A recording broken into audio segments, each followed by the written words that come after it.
एक छोटी सी तारीख में आपको बता रहा हूं, 12,000 बच्चों का कत्ल किया इस डर से कि मुझे हिलाक करने वाला बच्चा ना पैदा हो। लेकिन जो बच्चा तेरी सल्तनत को हिलाक करने वाला था वो तेरी नाक के नीचे परवरिश पा रहा था।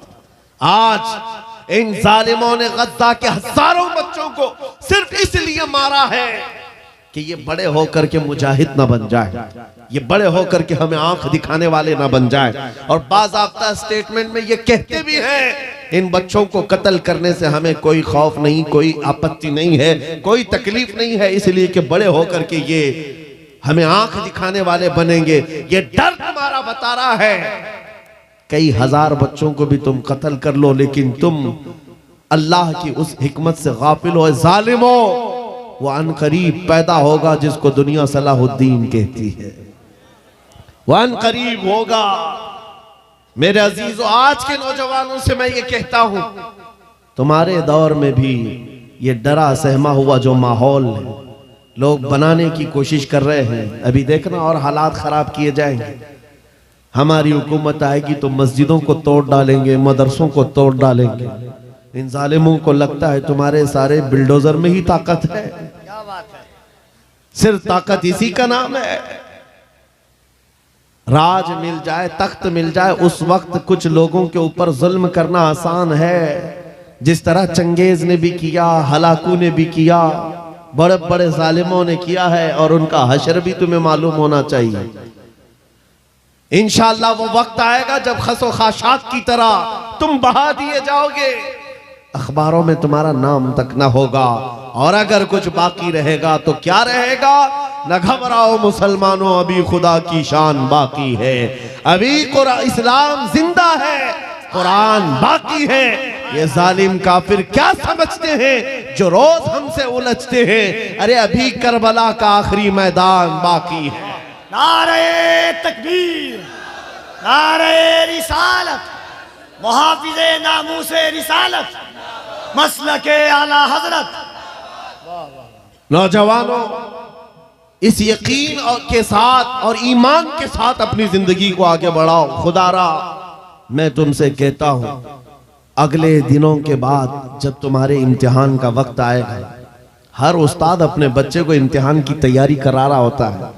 बेटा सवालात ऐसे आएंगे, टाइम इतना होगा, स्क्वाड भी होंगे, चेक करने वाले एग्जाम हॉल में बार बार आएंगे, तुम्हें देखेंगे। उस वक्त तुम खौफ से अपने हाथ में कपकपी नहीं पैदा करना, दिल को जमाना और अपना इम्तिहान मुकम्मल करना। यह हर उस्ताद अपने बच्चों को तरकीन करता रहता है।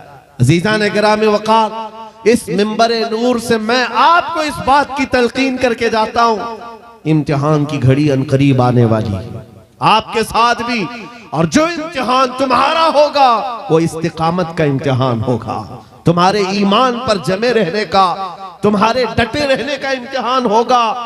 देखना बहुत सारे पार्टी बदल लेंगे, बहुत सारे मसलहतों के पर्दों में छुप जाएंगे, बहुत सारे लोग किसी की धोती में पना ले रहे होंगे, कोई किसी की साड़ी में पना ले रहा होगा। लेकिन जो आशिक़ मुस्तफा है वो बढ़ चढ़ करके ये ऐलान कर रहा होगा, अपना सब कुछ गुंबद खजरा कल भी था और मेरे नबी से मेरा रिश्ता कल भी था। और बस इस बात के साथ तुम्हें जमे रहना है, यकीन के साथ, एतमाद के साथ। अज़ीज़ान गिरामी वक़ार, कौन सी ऐसी ताकत है, कौन सी ऐसी कुव्वत है जिसने इस्लाम को खत्म किया या खत्म करने की ताकत रखती है?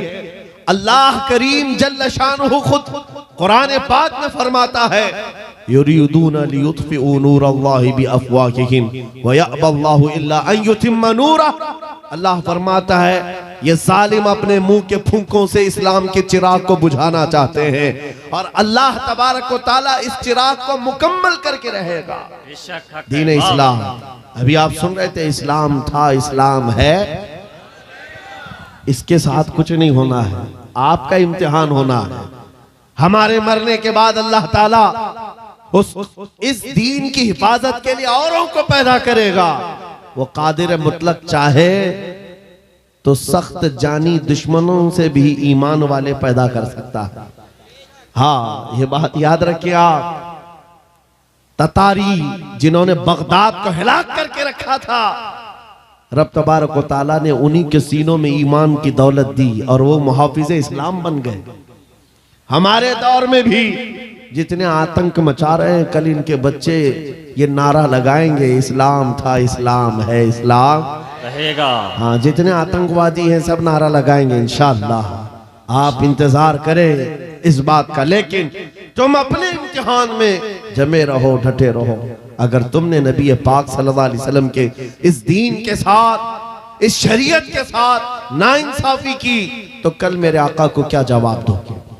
कल मैदान क़यामत में तुम्हें खड़े होना है, हुजूर पाक सल्लल्लाहु ताला अलैहि वसल्लम की बारगाह में जवाब देना है। अगर मेरे आका ने पूछ लिया कि जिस वक्त मेरी शरीयत पर हमले हो रहे थे, जिस वक्त मेरे दीन को कुत्ते नोचने की कोशिश कर रहे थे, ऐ नौजवान बता तू मेरी सुन्नतों के साथ कितना अमल कर रहा था? तुम क्या जवाब दोगे? आका, मैं आपकी दाढ़ियां निकाल करके गटर नालियों में फेंकता था, मैं यहूदियों और ईसाइयों के तरीकों पर चलता था। क्या तुम नबी पाक को यह जवाब दोगे? आका, रात भर में गाने सुन करके सोता था, सुबह फजर की नमाज कज़ा करता था, ये जवाब दोगे? क्या जवाब दोगे? आपके पास अगर जवाब नहीं देने की ताकत है तो आज ही बदल डालो, जिंदगी बदल डालो, आज इनकलाब ले आओ। देखना, मैं अक्सर ये बातें कहता हूं ना, मैं चाकू छुरी की बात करता हूं, ये तो शायर लोग तलवार उठाने की भी बात करते हैं। हाँ, ये कहते भी हैं समझौता नहीं होगा, तलवार उठ जाएगी। मैं तो तलवार की भी बात नहीं करता। अरे प्लास्टिक का ब्लेड भी रख लो तो कल को हमको ये आतंकवादी घोषित कर दे। बम, बारूद, बंदूक, किसी चीज की बात नहीं करता, सिर्फ इतनी बात करता हूं, नबी पाक के इश्क में मलबूस होकर तुम सिर्फ रास्तों में चलते फिरते रहोगे, तुम्हारी चलत फिरत से कई कीड़े यूं ही मर जाएंगे। हक है, वाह वाह, बहुत खूब। हुजूर पाक की सुन्नतों में वो दम है, वो असर है, तुम्हारी चलत फिरत से कई कीड़े फना हो जाए। बात सिर्फ इतनी है, दीवार क्या गिरी मेरे खस्ता मकान की,